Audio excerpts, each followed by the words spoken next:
माथे से लगाओ और खुदा से कहो कि आप पूरी तरह से उसी गवाही पर खड़े होंगे जो परमेश्वर ने आपको दी है। अपने माथे से लगाओ प्रभु भोज को,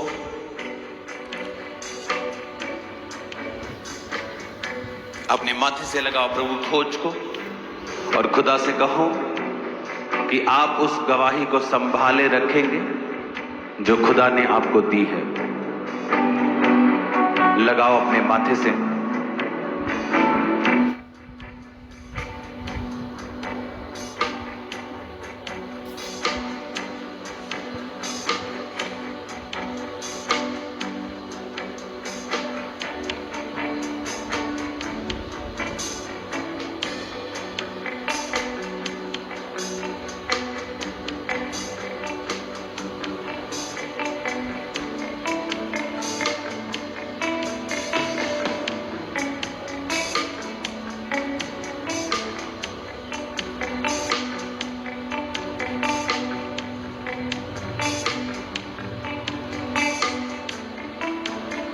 जैसे ही ये गवाही आप बोलें, वचन बोलें, उसके बाद आप प्रभु भोज ले सकते हैं। आपको जब यकीन हो जाए जो आपने बोला है वो आपकी स्पिरिट में चला गया, उस प्रभु भोज को लो, उस जूस की बोतल को खोलो और कहो खुदा से, पिता वो गवाही जो तूने मुझे दी है मैं उसे संभाल के रखूंगा। तेरे लहू से, तेरे बदन से मुझे नया जीवन मिला और वचन कहता है नए जीवन को पाके तुम्हारे फल नए जीवन के जैसे हों। मैं अपनी गवाही को संभाल के रखूंगा जो तूने मुझे दी है। मैं इस लहू की और इस बदन की इज्जत करूंगा अपने कामों से, अपने जीवन से, क्योंकि वचन में लिखा है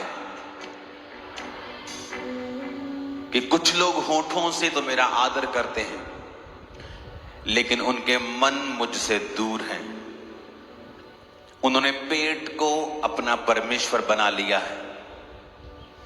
पिता मैं अपनी गवाही को संभाल के रखूंगा। जैसे ही आप ये अंगीकार कर लें और आपको लगता है कि ये आपकी स्पिरिट में चला गया, आपने अच्छी तरह से इसको किया है, आप उस खुदाबंद के लहू को आप ले सकते हैं।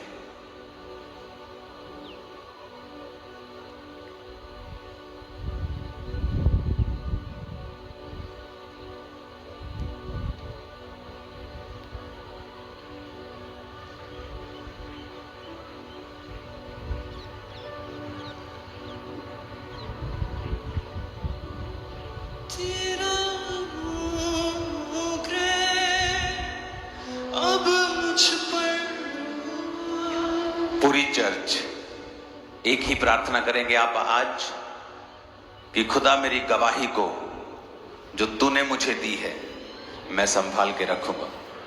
मांगो अपने हाथों को उठा के।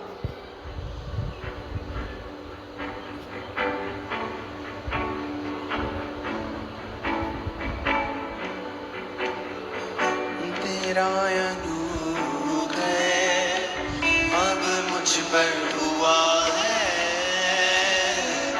दुख दर्द सब कुछ मेरा तूने दूर किया है।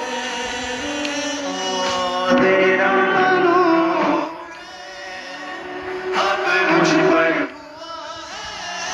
स्पिरिट खराब मत किया करो साजी। दुख दर्द सब कुछ मेरा तूने दूर किया है। नया जीवन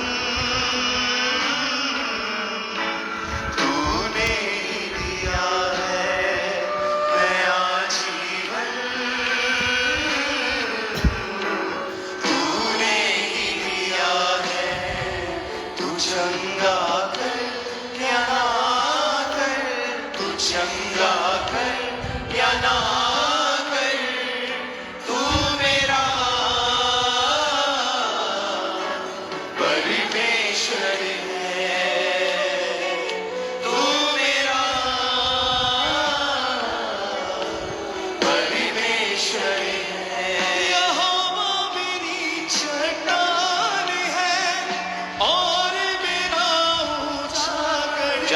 हाथों को उठा के गाओ, बोलो यहोवा मेरी चट्टान और मेरा ऊंचा गढ़ है। फिर से कहो, यहोवा मेरी चट्टान है और मेरा ऊंचा गढ़ है। चट्टान है और मेरा ऊंचा गढ़ है। मुझको छुड़ाने वाला बस तू ही है। मुझको छुड़ाने वाला यीशु तू ही है। फिर से गाओ, फिर से। मुझको छुड़ाने वाला यीशु तू ही है। मुझको छुड़ाने वाला यीशु तू ही है। तू चंगा कर या ना कर, तू चंगा कर या ना कर, तू मेरा परमेश्वर है। तू मेरा परमेश्वर है। अपने हाथों को उठाओ, अपने अपने परिवारों के लिए प्रार्थना करो कि परमेश्वर का रूह उन्हें संभाल के रखे,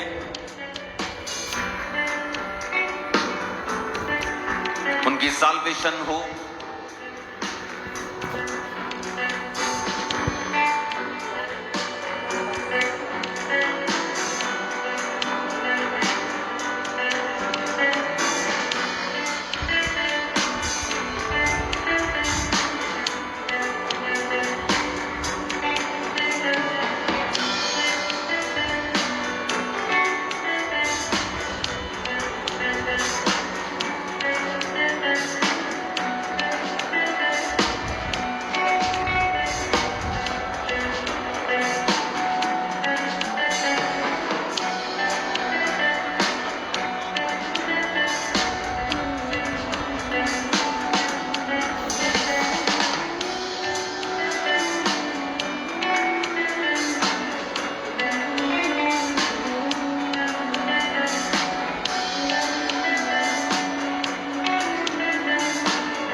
प्रभु यीशु मसीह के सामर्थी नाम में हम मांगते हैं।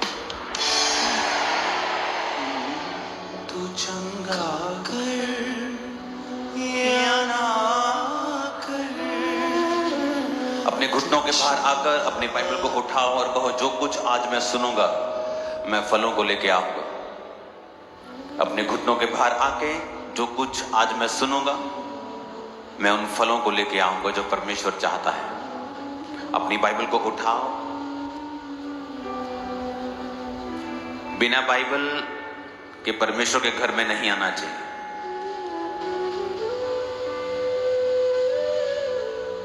और आपकी अपनी पर्सनल बाइबल होनी चाहिए हमेशा। उठाओ अपनी बाइबल को और कहो, खुदाबंद आज जो कुछ मैं सुनूंगा मैं फलों को लेके आऊंगा। मांगो ऊंची आवाज में। सब कुछ मेरा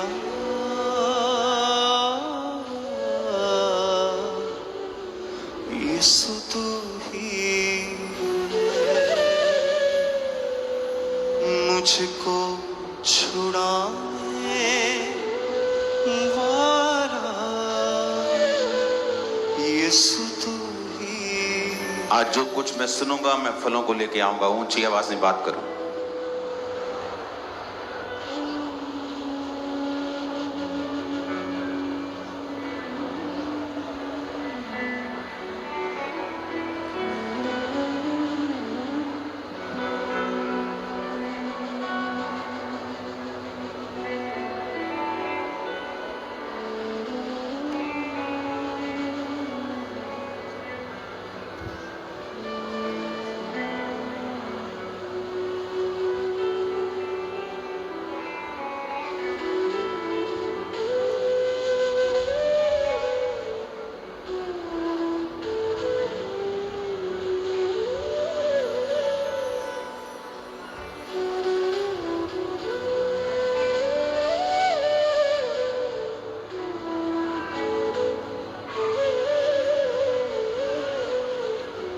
प्रभु यीशु मसीह के सामर्थी नाम में हम मांगते हैं।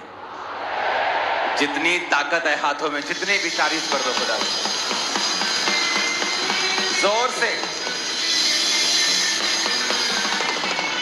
Hallelujah, hallelujah. अपने पड़ोसी को बोलो, यहोवा का आनंद मेरा दृढ़ गढ़ है।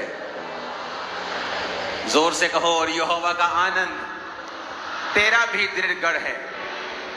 आज से मैं तुझे भविष्यवाणी करता हूं, करती हूं, तू आनंदित रहेगा और आनंदित रहेगी। बोलो एक दूसरे को, आज से तू आनंदित रहेगा। बोलो अपने पड़ोसी को, तू आनंदित रहेगी।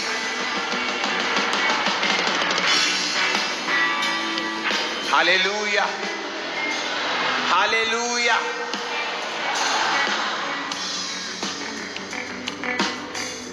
फ्रंट पे नए लोग बैठे हैं, अच्छा लग रहा है आपको देख के। सबको मौका मिल रहा है आगे से देखने का।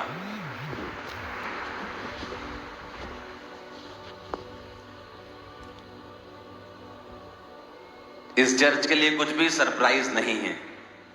जो कुछ दुनिया में हो रहा है आपको पहले से बता दिया गया था। अपने हाथों को उठाओ, बिना आवाज किए।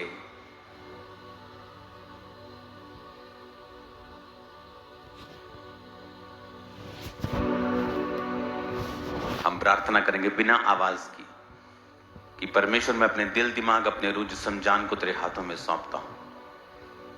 मैं जो कुछ भी सुनूं वो तेरी ओर से हो और मेरी आत्मिक उन्नति के लिए हो। प्रभु यीशु मसीह के सामर्थी नाम में हम मांगते हैं। एक इसकी गूंज हल्की सी कम करनी। तुम्हारा सिंगिंग वाला माइक सिंगिंग नहीं है, प्रीचिंग वाला प्रीचिंग नहीं है।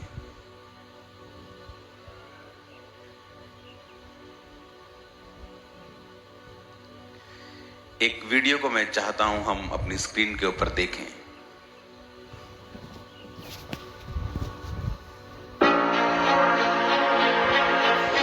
आने वाले समय के बारे में परमेश्वर अपने सच्चे दासों को पहले से बता देता है। जैसे कि परमेश्वर के दास प्रेरित अंकुर यूसुफ नरूला जी ने बीते कुछ सालों में से लगातार भविष्यवाणी करी कि आने वाले समय में बैंक्स में रखा हुआ पैसा सेफ नहीं है, और अलग अलग समय के ऊपर उन्होंने भविष्यवाणी करी। तो आइए उन भविष्यवाणी के शब्दों को पहले देखते हैं।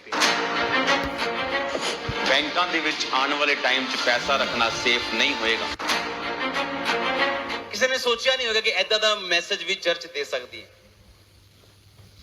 ਕਿ ਆਉਣ ਵਾਲੇ ਟਾਈਮ 'ਚ ਕਰੰਸੀ ਫੇਲ ਹੋਣ ਵਾਲੀ ਹੈ, ਔਰ ਉਹ ਲੋਕਾਂ ਨੂੰ ਝਟਕਾ ਲੱਗਣਾ ਜਿਨ੍ਹਾਂ ਦੇ ਸਾਰੇ ਪੈਸੇ ਬੈਂਕ ਦੇ ਵਿੱਚ ਨੇ। ਤੇ ਇੱਕ ਦਿਨ ਬੈਂਕ ਨੇ ਕਹਿਣਾ, ਭਾਜੀ ਛੱਡੋ ਪਿਛਲਾ ਸਾਡਾ ਵੀ ਜ਼ੀਰੋ ਹੋ ਗਿਆ, ਤੁਹਾਡਾ ਵੀ ਜ਼ੀਰੋ ਹੈ। कि एक दिन आप सुबह उठोगे और बैंक वाले बोलेंगे आपके पैसे finish, cash finish, digital currency. एक दिन इंटरनेट खुलेगा और पता लगेगा कि जो हमने डिजिटल करेंसी खरीदी थी उसका तो नामो निशान भी आज इंटरनेट पे नहीं है। जो मैं आपको प्रोफेटिक वर्ड दे रहा हूं, अभी सालों से, जब वॉर क्या, अभी तब तो लोग झूम रहे थे मजे में। कोविड से पहले की बातें हैं ये, याद है कि नहीं याद है? सब कुछ इजाफे में था, प्लस था, बैंक्स अच्छे थे, लेकिन मैं कहा लोग डूबेंगे, बैंक डूबेंगे, सब कुछ हो रहा है वो। मैंने आपको बताया था कि अगर आपका सारा पैसा बैंकों में है तो आप एक डेंजरस पोजीशन में हैं। आपके पास लैंड होनी चाहिए, जमीन होनी चाहिए, सोना होना चाहिए, चांदी होनी चाहिए, पशु होने चाहिए, घर होने चाहिए। जिनके पास ये होंगे वो अमीर होंगे। आने वाले समय में जो इकोनॉमिक प्रॉब्लम्स होंगी उन्हें आप डिनाई नहीं कर सकते। प्रार्थना के बाद भी लोगों पर वो होंगी। मैं फिर कह रहा हूं, आने वाले समय में कौन बचेगा? जिसका पैसा बैंक में होगा वो नहीं। और आज परमेश्वर के दास के द्वारा बोले गए उन वर्ड्स को हम पूरा होते हुए देख रहे हैं। बैंक्स के बंद होने की न्यूज हम अलग अलग चैनल्स के ऊपर सुन रहे हैं। उनसे बैंक में पैसा रखे कि बैंक में पैसा रखना बंद कर दी। कल शादी है मेरी लड़की की। सीनियर सिटीजन है, जिसका इंटरेस्ट के ऊपर ही घर चलता है। कब मिलेगा पैसा? सेविंग के बचत रहता है, इसकी वजह से हम लोग आके रखते हैं ना, इधर सेविंग करते हैं। बैंक में डालेगा अभी कौन? बैंक का ही सेफ्टी नहीं है।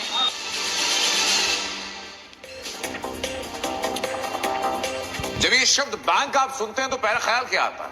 पहला ख्याल आता है भरोसा। और आम आदमी के भरोसे पर पूरा बैंकिंग सिस्टम चलता है। पैसा घर से चोरी ना हो, पैसा सुरक्षित रहे, इसलिए भरोसा किया जाता है बैंक पर। आपको पता तक नहीं चलता कि आपका वही बैंक, आपके उसी बैंक में बेईमानी होती है। और जब पता चलता है और आपको बताया जाता है कि बैंक में जमा सारा पैसा फ्रीज हो चुका है, सारा पैसा रोक दिया गया, एक नया पैसा जो अपने खाते में आपने जमा किया उसमें से आप एक नया पैसा निकाल नहीं सकते। एक बैंक की लगभग 26 ब्रांच बंद कर दी, उससे पैसा नहीं निकाला जा सकता। उसके बाद की तस्वीर देखिए, अगली तस्वीर। बैंक के बाहर ग्राहकों की भीड़ लग गई, जमघट लग गया। सैकड़ों हजारों ग्राहक पहुंच गए बैंक के बाहर लाइन लगा के। ये आप देख रहे हैं, लोगों की भारी भीड़ आपको नजर आ रही है चारों तरफ। ताला लगा है, बैंक के बगल में एटीएम है जो सर्विस में नहीं है, उसमें कैश ही नहीं बचा है। देखिए जरा, बैंक पर बैन और लाखों लोग बेचैन है। क्या कहना चाह रहे हैं लोग बैंक पहुंच रहे हैं, दौड़े दौड़े बैंक पहुंचे, लेकिन बैंक का शटर बंद, ATM out of service. RBI के फैसले से हजारों लोग बेहद परेशान हैं। एक बैंक पर बैन लगा तो हजारों की मेहनत की कमाई अटक गई है। कोई शटर तोड़कर बैंक में घुसने की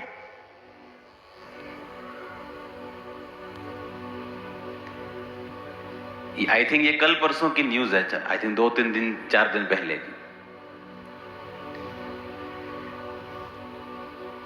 कुछ लोगों की प्रॉब्लम ये है कि जब उन्हें मैसेज दिया जाता है उन्हें तब समझ नहीं आता। इसको प्रीचिंग करो प्लीज, और अंदर से निकलो, चलो 10 लोग बाहर आओ, चलो। लेकिन जब उन्हें ये चीजें आती हैं नजर होते हुए कि अब पूरी हो रही हैं, फिर उन्हें समझ आता है, ओ ये तो हमें तब बताया गया था जब ऐसी कोई न्यूज नहीं थी, कोई चीज ऐसी नहीं थी।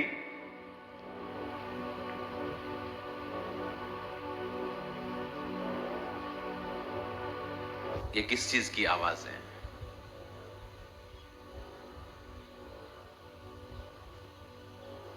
लास्ट में चेक करके आओ। हालेलुया। कितने मेरी बातों को समझ रहे हैं?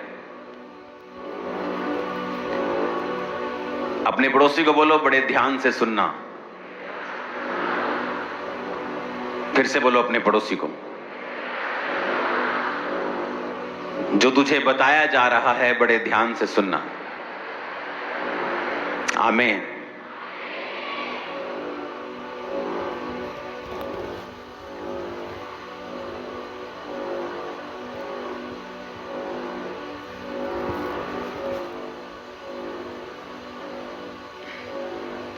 ऊंची आवाज में हालेलुया बोलो जरा। अब जो चीजें आप आज इंटरनेट पे होते हुए देख रहे हो फलाना एक्सपोज हो गया, ढमकाना, जब मैं ये चीजें बता रहा था तब लोग भाषण दे रहे थे प्यार के ऊपर।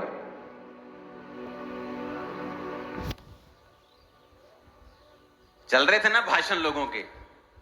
आज वही लोग इंटरनेट पे आके कह रहे हैं हम बड़े दुखी हैं जी। तुम दुखी नहीं हो, तुम मजे ले रहे हो सिर्फ। मैं बता रहा हूं, इवन कोई फेक भेड़िया अगर गिरे, परमेश्वर वो भी नहीं चाहता कि वो गिरे, वो चाहता है वो मन फिराए। मैं आपको बता रहा हूं,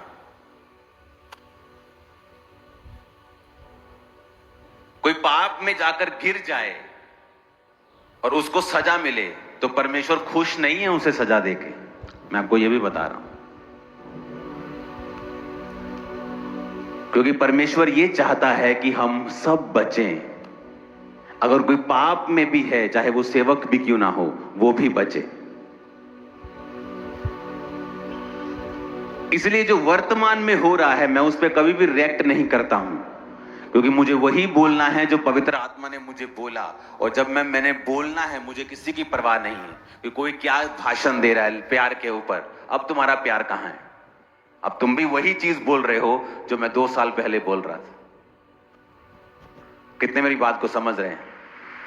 अब तुम भी वही बोल रहे हो। प्रॉब्लम यह तुम्हारी स्पिरिचुअल आईज बंद हैं और तुम, मैं व्लॉगर की तरह नहीं हूं कि आज का व्लॉग और कल का व्लॉग, आज क्या हो रहा है और कल क्या हो रहा है। हम परमेश्वर के दास हैं, हमें आने वाले समय में दिखता है ये होगा और ये होगा, ये होगा, ऐसा ही होगा। अगर आप इस वीडियो को दोबारा चला के देखा, मैंने कहा सुबह एक दिन आप उठेंगे और आपको मालूम होगा कि आप अपने बैंक में से पैसा नहीं निकाल सकते।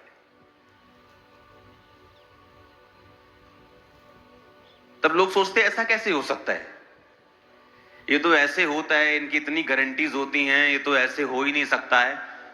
क्योंकि आप, परमेश्वर तब बोलता है जब उसका कोई भी संभावना नहीं होती, ताकि जब पूरा हो, परमेश्वर लोगों को पता हो कि ये कोई डेटा देख कर की गई प्रोफेसी नहीं है। ये तब बोला गया था जब सब कुछ साफ था कि इतनी बारिश होगी, इतनी बारिश होगी कि तेरे को जाने की जगह भी नहीं मिलेगी, भाग जा, अभी इतनी बारिश होगी। वैसा ही हुआ जैसे एलिया ने कहा था। कितने इन बातों को समझ रहे हैं? उसने तब नहीं कहा जब आधे बादल आ गए और सोचा बारिश हो सकती है। सब बता सकते हैं बारिश हो सकती है, लेकिन उसने तब बताया जब एक सिर्फ मुट्ठी भर बादल, जब परमेश्वर ने कहा कि अब बारिश होगी, और उसने देखा और कहा अब चला जा, क्योंकि इतनी बारिश होगी शायद तू यहां पे सरवाइव भी ना कर सके, तेरा रथ भी रुक जाए, अब चला जा।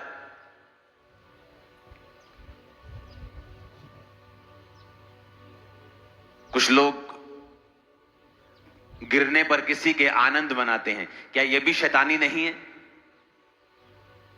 क्या आपको लगता है कि किसी के गिरने पर परमेश्वर आनंदित होता है, या किसी को सजा देने पर वो आनंदित नहीं होता, वो दुखी होता है? लेकिन अब ये उस बंदे की चॉइस है कि वो कैरेक्टर में ढीला है या कैरेक्टर में सही नहीं है, उसने पवित्रताई को छोड़ दिया है, ये उसकी चॉइस है। परमेश्वर इससे दुखी है और वो चाहता है हर बंदा, हर पास्टर, हर प्रॉफिट, हर अपोस्टल, हर सेवक बचे। वो यही चाहता है। हालेलुया। लेकिन लोग, अगुवाई करने वाले भी कई बार अंधे हैं। जब उनको सालों पहले बातें बताई जाती हैं, वो बोलते नहीं, इनमें प्यार नहीं है। अब वही बात तुम बोल रहे हो, अब अपने वचन को मैच कर लो जो तुमने 2 साल पहले कहा था। मैच नहीं होगा तुम्हारा, लेकिन मेरा वही है जो 2 साल पहले भी था और आज भी है। मेरा चेंज नहीं हुआ। तुम्हारे कहने से भी बदला नहीं, लोगों के ओपिनियन से बदला नहीं, क्योंकि आप अगर परमेश्वर के करीब हैं, आपको वो बोलना है और उस पर खड़े रहना होता है जो परमेश्वर ने आपको कहा है। कोई मायने नहीं करता डेटा क्या बोलता है, दुनिया क्या कहती है, लोग क्या कहते हैं, यहां तक कि परिवार भी क्या कहता है। आपको वो कहना है जो परमेश्वर कहते हैं, क्योंकि आप इमीडिएट उसका रिजल्ट क्या आता है, कई बार हम उस पे कंसंट्रेट करते हैं, लेकिन परमेश्वर का जो दर्शन और उसका विजन और उसकी जो योजना होती है वो लंबे समय के लिए होती है, लास्ट तक, जनरेशंस तक होती है। हालेलुया। आपको जितनी इंस्ट्रक्शंस दी गई हैं फाइनेंस के रिगार्डिंग, लाइफ के रिगार्डिंग, आने वाले समय में जो होने वाला है, जो हो रहा है, उसके रिगार्डिंग, अगर आप उन इंस्ट्रक्शंस को फॉलो ही करने लग जाए ना, आपकी लाइफ बेटर के बाद बेटर होगी। आप विक्टिम नहीं होंगे शैतान के, परिस्थितियों के, इकोनॉमी के, घटनाओं के, दुर्घटनाओं के। आप बचेंगे, आगे बढ़ेंगे। दलेरी आपका हिस्सा होगी, सामर्थ्य आपका हिस्सा होगी, और खुदावन सिखाएगा आपको। कई बार चीजें आपको अब समझ नहीं आती, जो आपके लाइफ में घट रहा होता है तब समझ नहीं आता, क्योंकि हर एक चीज का एक सीजन होता है। बाइबल कहती है जो परमेश्वर का भय मानते हैं, उसकी आज्ञाओं पर चलते हैं, वो बहती हुई नदियों के किनारे लगे के पेड़ की तरह है। लेकिन फल वो समय पे ही देता है। इसका मतलब ये नहीं कि नदी के किनारे लगा है तो हर टाइम फल लाएगा। परमेश्वर ने कहा वो अपनी ऋतु पर फलता है और फल देता है।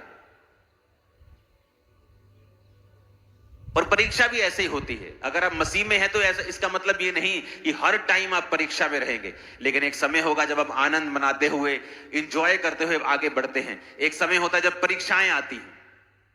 एक समय था जब परीक्षा आई कि जिस बिजनेस की मैं टेस्टिमनी दे रहा हूं, उस बिजनेस पे शैतान ने अटैक किया। और उसको तबाह कर दिया। लाखों करोड़ों रुपया हमारी आंखों के ऐसे सामने चला और हम कुछ नहीं कर पाए। शहर में दंगे चल रहे थे, फायर ब्रिगेड्स नहीं आई, जितने सबमर्सिबल थे ऑन कर दिए, पाइप्स लगा दी, सब कुछ कर लिया, लेकिन वो कुछ नहीं बचा। 95-97% सामान सारा खत्म हो गया था, और वो भी अपने टाइम के पीक, बिजनेस पीक के ऊपर। तो जिस परमेश्वर ने दिया वो ऐसा अलाउ क्यों करेगा कि वो चीज खत्म हो जाए? लेकिन कई बार परमेश्वर आपको परखता है और तब समझ नहीं आता। तब वो समय होता है जब हमें परमेश्वर के वचन को सहारा मानकर चलना होता है कि परमेश्वर कहता है सब बातें मिलकर भलाई को पैदा करती हैं जो मसीह यीशु से प्रेम करते हैं। हो सकता है शायद वो बिजनेस अगर इतना ही ज्यादा ग्रो कर जाता तो मेरी फैमिली शायद कभी भी मसीह में ना आ पाती, या कभी भी सेवकाई में ना आ पाती, या मैं इतनी डेडिकेट तरीके से आगे ना बढ़ पाता। कुछ भी हो सकता था, लेकिन वो एक जरिया था परमेश्वर ने जिसे इस्तेमाल किया, मुझे परखा और मुझे आगे बढ़ाया। और वो साल था 2009 जहां से बड़ी चर्च की नींव पड़ गई थी। चर्च तो चल रही थी 2-4 साल से, लेकिन अब बड़ी चर्च की नींव पड़ गई थी कि हाँ, ये चर्च वचन में मजबूत है, ये सिर्फ मिरेकल से और जीसस से और सिर्फ गवाहियों से प्यार नहीं करती, ये परमेश्वर के वचन पे चलने वाली चर्च है। हालेलुया! ऊंची आवाज में हालेलुया खड़काओ जरा। आमीन, आमीन। वो आपको समझाता है पल पल, जब आप उसके साथ सहभागिता रखते हैं, समय बिताते हैं, वचन पे चलना चाहते हैं, पवित्रताई में चलना चाहते हैं, वो आपको गाइड करता है। हालेलुया! प्रकाशित वाक्य 12 उसकी 11 आयत में लिखा है, वो मेमने के लहू के कारण और अपनी गवाही के वचन के कारण उस पर जयवंत हुए, और उन्होंने अपने प्राणों को प्रिय ना जाना और यहां तक कि मृत्यु भी सह ली। अगर इसको हम एम्प्लीफाइड बाइबल की है अगर वर्स, तो उसमें पढ़ेंगे। ये एम्प्लीफाइड का मतलब है कि इसमें थोड़ा सा लंबी लाइन होती है और इसको थोड़ा सा एक्सप्लेन ज्यादा किया होता है।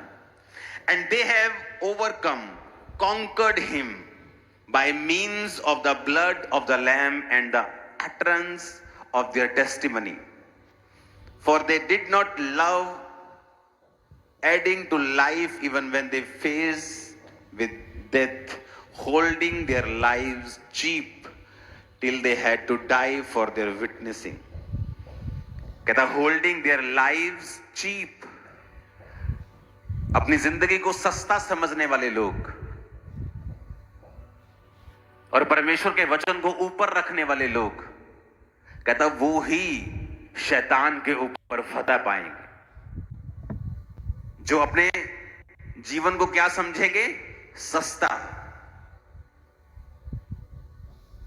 जो अपने जीवन को महंगा समझते हैं, ओ अगर चर्च में गए तो मेरा सरपंच मुझे छोड़ देगा, मेरी पंच की कुर्सी चली जाएगी, मेरे एमएलए साहब नाराज हो जाएंगे और मेरी बुआ नाराज हो जाएगी। अपनी लाइफ को वो चीप नहीं समझते।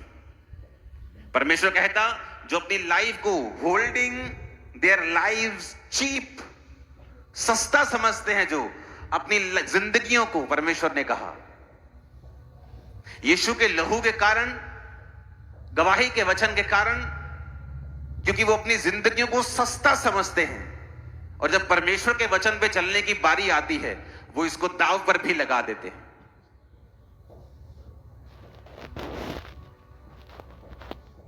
कल एक वीडियो इंटरनेट पे हमारे सामने आई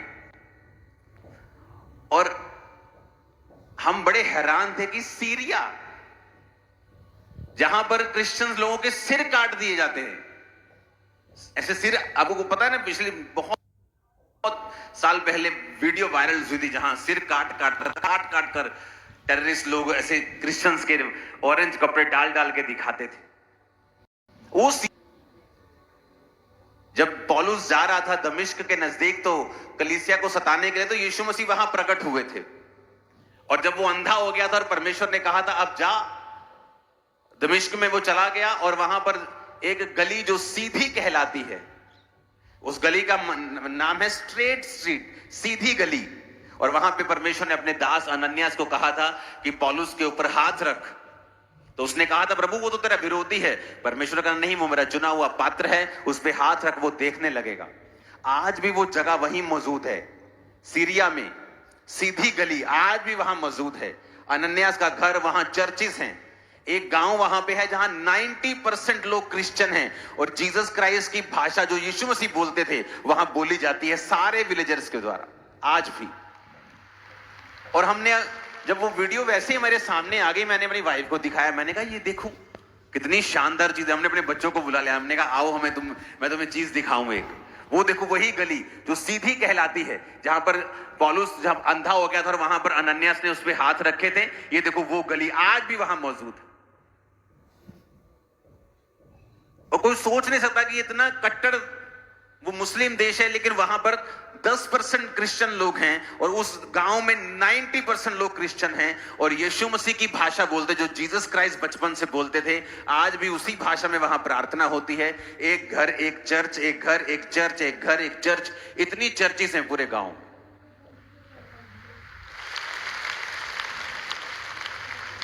और हम देख के आनंद ले रहे थे, दिल करता था वीडियो खत्म ही ना हो कभी भी। परमेश्वर ने कहा अपनी गवाही के वचन के कारण, मैं प्रार्थना कर रहा था पंजाब के लिए, और जो डिपोर्ट होके लोग वापस आ रहे हैं उनके लिए, उनके परिवारों के लिए।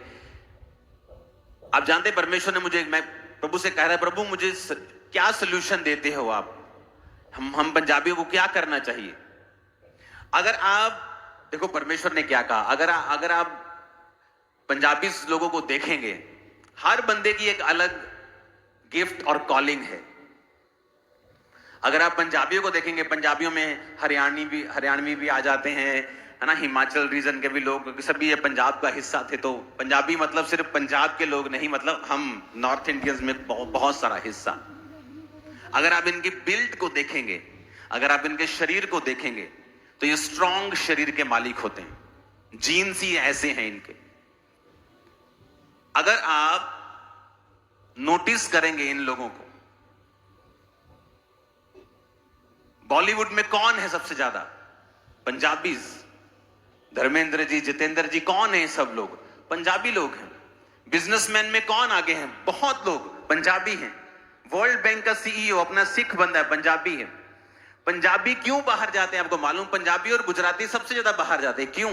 पंजाबी एक एक्सट्रीम कॉम है जो हर काम के एंड में पहुंचना चाहते हैं। या तो कुछ नहीं करना तो या सीधा चंद्रमा के ऊपर हालेलुया। या तो कुछ नहीं करना या पूरा फिर सिरा हिला देना, आप काम खत्म। सुनो मेरी बात, नशे करने में क्यों इन लोगों को बोले नशे करते हैं? क्योंकि पंजाबी जो है ये अग्रेसिव और मतलब ताकतवर और जल्दी डिसीजन लेने वाली कौम है। पूरे देश में देखो पॉलिटिकली जो भी चलता हो, पंजाब उसमें नहीं होता।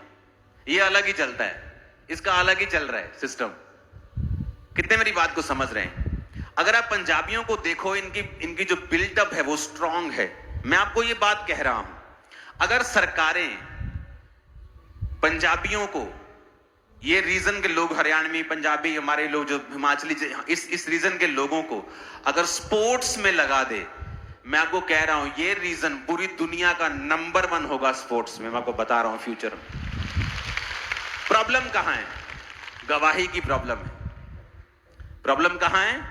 गवाही की। क्या गवाही है? आप इंटरनेट खोलो, बंदा केले बेच रहा है, केले, और उसकी वीडियो चल रही है। आप क्या थे? मैं जी नेशनल लेवल का मुक्केबाज था, और बेच क्या रहा है वो? केले बेच रहे।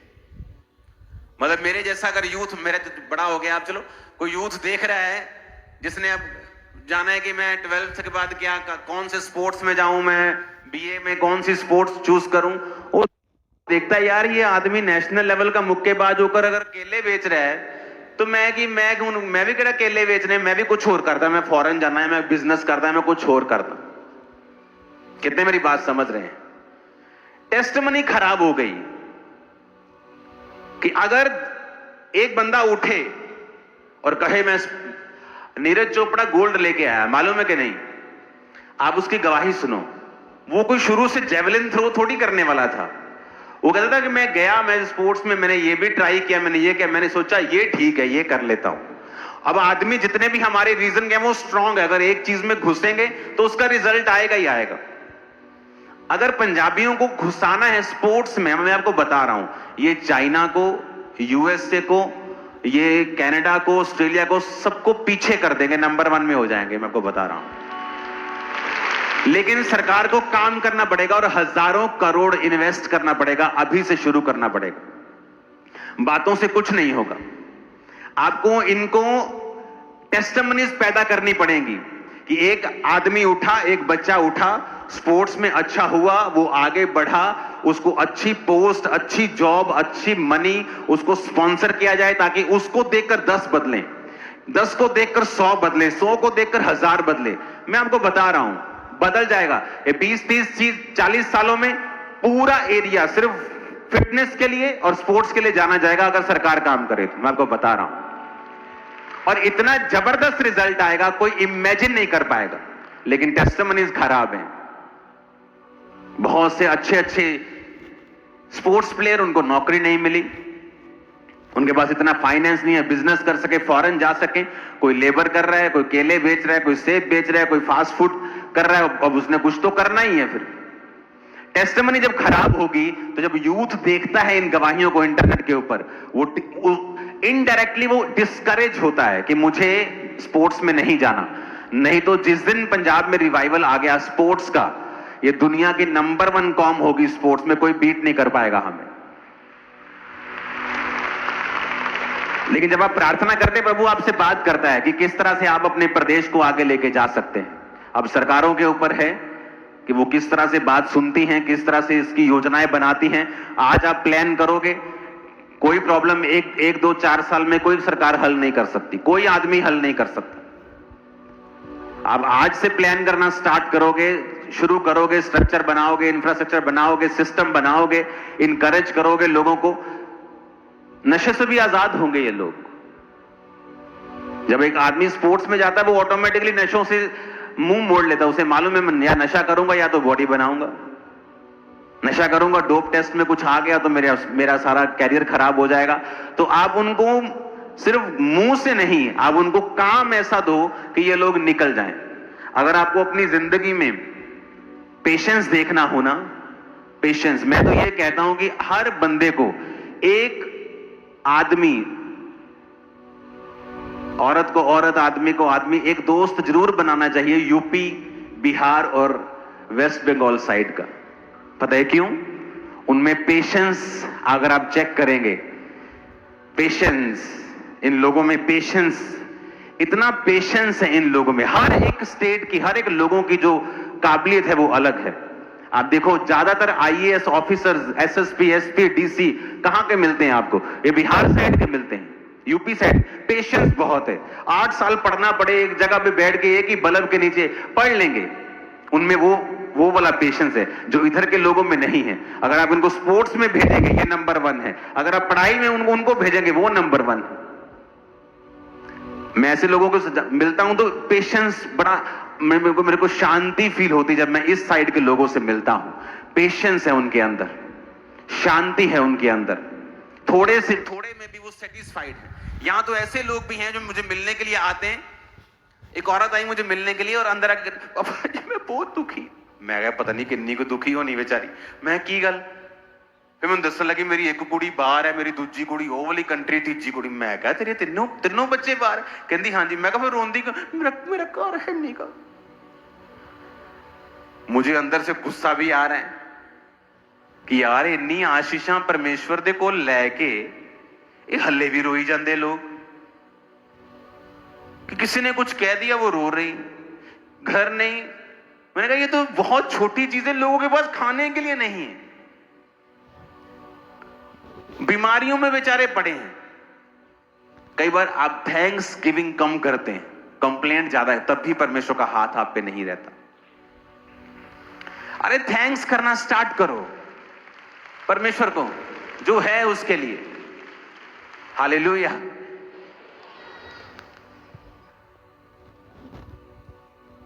टेस्टिमनी, पंजाब पीछे क्यों है, रीजन पीछे क्यों है स्पोर्ट्स में? टेस्टिमनीज नहीं है यहां पे। फॉरेन में चले जाओ, टेस्टिमनीज है। जिसने एक बार स्पोर्ट्स में कुछ कर लिया वो कभी भी भूखा नहीं मरता, हाई लेवल पे जाता है किसी भी स्पोर्ट्स में।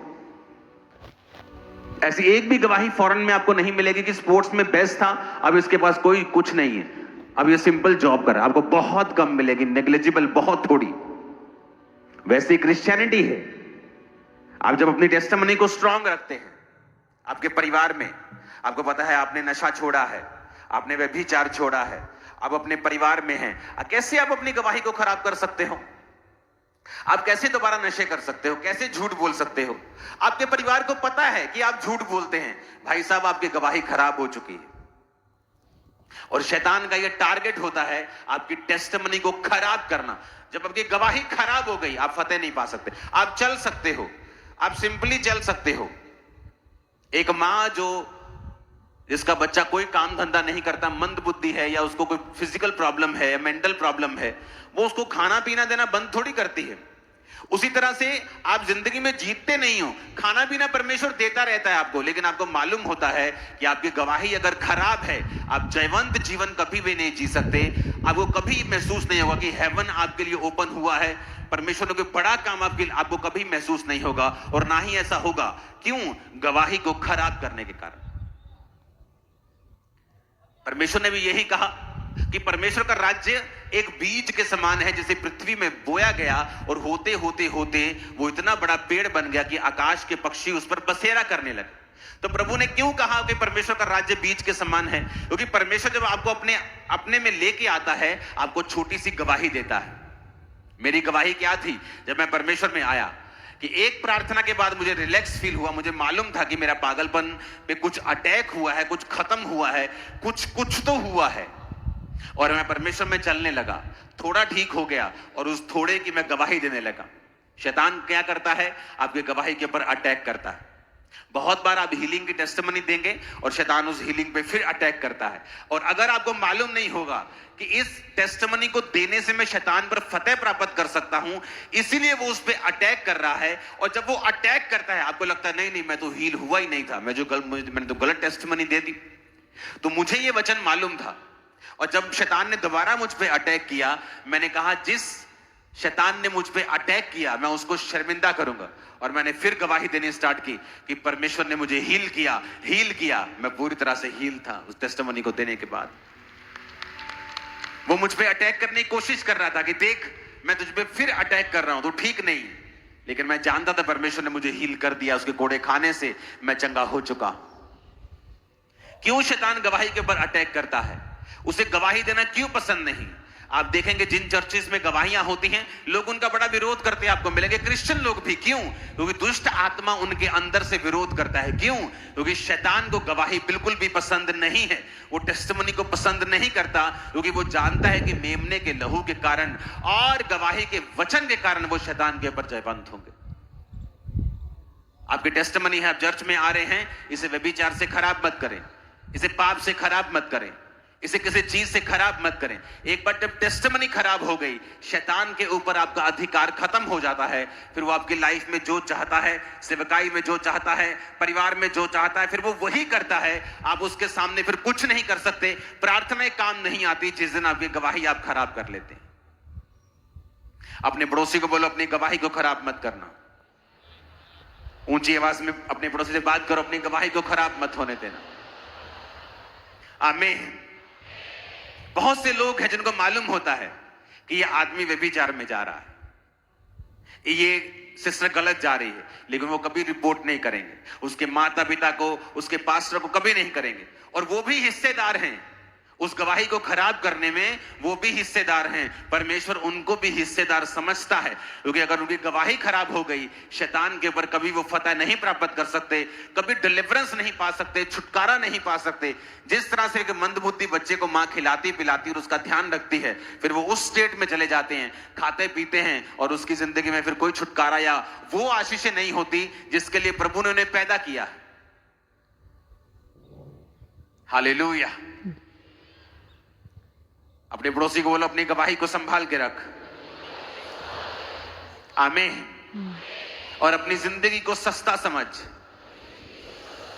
फिर से बोलो अपने पड़ोसी को, अपनी जिंदगी को सस्ता समझ। Hallelujah, hallelujah. अपनी जिंदगी को कहता है सस्ता समझना। और गवाही का वचन और मेमने के लहू, आज आपने मेमने के लहू को खाया है, पिया है, उसके बदन को खाया, उसके लहू को पिया। आपने अंगीकार किया कि प्रभु यीशु मसीह तुम मेरे लिए मारा गया, गाड़ा गया और जी उठा, मेरे गुनाहों के कारण तूने सजा ली, मैं उस लहू को, उस बदन को लेता हूं। और फिर लिखा अपनी गवाही का वचन देना है, टेस्टमनी देनी है। रोज गवाही दो अपनी, खुदा ने जो किया है। उसने कहा वो बीज छोटा था लेकिन जब बोया गया बड़ा हो गया। कोई आदमी बड़ी गवाही नहीं ले सकता, बड़ी गवाही लेने का कोई भी फॉर्मूला नहीं है। एक ही कि जो गवाही प्रभु ने आपको दी है उसको मेंटेन रखना और उसको देते रहना। आपके पास नशे की गवाही है, आपने नशा छोड़ा, अब उसको देते रहना है, रोज देना है, हर 2 दिन में देना है, हर रोज देना है, 4 बार देनी है, 10 बार, 50 बार, लाख बार देनी है। उससे क्या होगा? आप गवाही देंगे, परमेश्वर देखेगा कि जो मैंने इसे दिया इसने उसे गवाही के लिए इस्तेमाल किया, परमेश्वर आपको और देगा। नेक्स्ट टेस्टिमनी होगी। लोग क्या करते हैं जब उनके जीवन में गवाही हो जाती, वो बोलते नहीं नहीं हमें किसी को बताना नहीं है, हमें किसी को शेयर नहीं करना है। और ये सबसे बड़ी गलती है उनकी। जब परमेश्वर आपको टेस्टिमनी देता है, वो टेस्टिमनी सिक्योर और परमानेंट हो जाती है जब आप उसे रोज रोज लोगों को देते हैं। रोज, एवरी डे। जब मैं बिजनेस में था, रोज टेस्टिमनी अपने किसी ना किसी बहाने में देता ही था, गवाही मुझे देनी है। क्योंकि ये परमेश्वर का वचन कहता है कि जब तुम जो खुदा ने दिया उसे देते रहोगे, उसे बांटते रहोगे, परमेश्वर फिर और देगा। इसलिए कुछ लोगों की लाइफ में टेस्टिमनी बढ़ती जाती है। क्यों? उन्हें समझ आ जाती है। वो एक गवाही देते हैं, एक गवाही देते हैं, फिर खड़े हो जाते हैं दूसरी गवाही। लोग बोलते हैं यार इनके जीवन में गवाहियां ही आती, क्योंकि उनको समझ आ गई है कि जब एक गवाही दी है उसे खराब नहीं होने देना है। खराब कैसे होगी? पाप में जाने से। वचन बंद कर दिया पढ़ना, बाइबल बंद कर दी, प्रार्थना बंद कर दी, चर्च जाना बंद कर दिया, गवाही खराब होती। जब एक गवाही खराब हो गई फिर नेक्स्ट का रास्ता बंद हो जाता है। जब आपकी एक गवाही का रास्ता खुला और आप उसे देते जा रहे हो, देना बहुत इंपॉर्टेंट है। सिर्फ थैंक्स करना नहीं, सिर्फ परमेश्वर को, वो तो आप अंदर बैठ के करें प्रभु का थैंक्स, लेकिन टेस्टिमनी को देना बहुत इंपॉर्टेंट है लोगों को कि प्रभु ने आपकी लाइफ में क्या किया है। फिर परमेश्वर आपको बड़ी गवाहियां देता है, आपकी गवाही बढ़ती जाती है, उसका लेवल बढ़ता जाता है। इसलिए आप देखोगे चर्च में टेस्टिमनीज होती जाती, मेरी पर्सनल लाइफ में भी, क्योंकि हमें समझ आ गई है जब हम गवाहियां देते रहेंगे, गवाही को देते रहेंगे, गवाही को देते रहेंगे, अगली गवाही आपकी झोली में आने वाली है अभी। आमीन। मेरे को ऊंचे वाला चाहिए चर्च। मैंने कहा आमीन, ऊंचे वाला चाहिए चर्च। तुम जल्दी एक बड़ी बड़ी बड़ी बड़ी टेस्टिमनी देने वाले हो, और बहुत बड़ी गवाही अपने फाइनेंस की और सेवकाई की देने वाले हो, अपनी सेहत की देने वाले हो यीशु मसीह के सामर्थ्य नाम में। आमीन, आमीन। अपने पड़ोसी को बोलो गवाही देना बंद मत करना, रोज गवाही देना और अपनी गवाही को संभाल के रखना, उसे खराब मत होने देना, क्योंकि शैतान जानता है तुम उस पर फतेह नहीं प्राप्त कर सकते अगर तुम अपनी गवाही को खराब कर दो तो। आमीन, आमीन। मेरी प्रार्थना है कि परमेश्वर आने वाले दिनों में पंजाब के लोगों को स्पोर्ट्स में और दूसरी चीजों में आगे लेके जाएगा। और मेरा यह विश्वास है कि आज से जिस ऑटो, जिस बस, जिस गाड़ी, जिस मोहल्ले, जिस नगर, जिस प्लेन में आप जाओगे, वहां आप अपनी गवाही दोगे। और मैं आत्मा में सोल्स को बचता हुआ देख रहा हूं, बहुत सारी रूहों को बचता हुआ देख रहा हूं। जाओ इस बात को परखो, अपने सब रिश्तेदारों को गवाही दो। जो आपको नहीं लगता वही मसीह में आएगा जल्दी, मैं आपको बता रहा हूं। परमेश्वर ने बीज बोने के लिए एक इंस्ट्रक्शन दी है। उसने कहा बीज बोने के लिए सुबह या शाम मत देखना, हवा का बहाव मत देखना। ऐसा ना कहना शाम को बोऊंगा सुबह को बोऊंगा। परमेश्वर ने कहना बीज बोते रहना, क्योंकि तू नहीं जानता ये वाला फल लाएगा या वो वाला। आप गवाही देते रहना अपने लोगों को, अपने रिश्तेदारों को, अपने दोस्तों को। मैं आपको बता रहा हूं, मैंने स्पिरिट में देखा है आपके रिश्तेदारों और लोगों को मसीह में आते हुए ह्यूज नंबर। लेकिन ये थोड़े लोगों की लाइफ में मैं देख रहा हूं, पूरे लोगों की लाइफ में नहीं। हो सकता है आप सिर्फ वचन सुनने वाले हों या वचन को फॉलो ना करने वाले हों, यह भी पॉसिबल है। असर तो हो रहा है लेकिन कुछ लोगों की लाइफ में, क्योंकि गवाही देने के लिए आपको जस्ट बहाना चाहिए। मैं अपने बिजनेस पे जा रहा हूं, दोपहर का समय हो गया, सब दुकानदार पैसा दे रहे हैं। जो सामान खरीदा था होलसेल में, पूछ रहे हैं चाय पी लो। अब मेरे पास कोई बहाना नहीं है, गवाही कैसे दूं? जैसे ही उन्होंने कहा चाय पी लो, मैंने कहा नहीं नहीं मेरा फास्ट है, मैं ना रोजा रखता हूं, मैं मसीह में आया था, मैं नशे बहुत करता था, तो परमेश्वर ने मुझे चंगा किया, मैं चर्च में जाता हूं, वहां रोजे होते हैं, उपवास होते हैं, मैंने वो रखा हुआ है। कहते अच्छा वो की हुंदा? मैं कहा आओ तुहानू बैठ के दसदा, पैसे साइड ते पहले आपां गलबात करिए जरा। हालेलुया। और रोज एवरी डे, रोज रोज रोज रोज रोज रोज रोज विश्वासियों से भी मैं मिलता था तो गवाही अपने परमेश्वर के वचन के साथ मिलाकर अपने लाइफ की टेस्टिमनी जरूर देता था। एक तो गवाही देने से आपके अंदर वो चीज जागृत रहती है कि मैंने अभी नशे की टेस्टिमनीज दी हैं, यार दोबारा अगर मैं नशे में पड़ जाऊंगा तो बड़ी बुरी बात है। ये खुदा को फेल करने वाली बात है। कुछ लोग प्रभु को फेल कर देते हैं।